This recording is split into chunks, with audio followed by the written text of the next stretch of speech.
A very important part of food allergies in adults is actually associated with pollen allergy.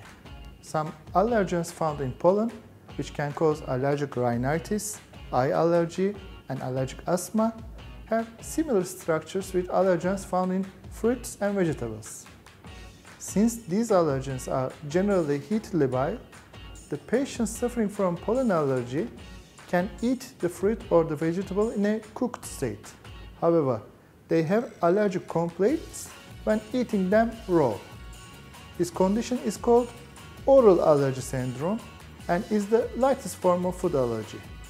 Itching, burning sensation, and swelling within the mouth, lip swelling may occur. Another special case is delayed red meat allergy. Due to the biting of a particular tick, antibodies may develop in the person's body against an allergen called alpha-gal, especially in those with B negative blood type. Since the same allergen is found in red meat, delayed allergic reactions are seen in these people with red meat consumption. While reactions in conventional food allergy are usually seen within the first hour, such delayed reactions occur approximately 5 hours after consumption of red meat.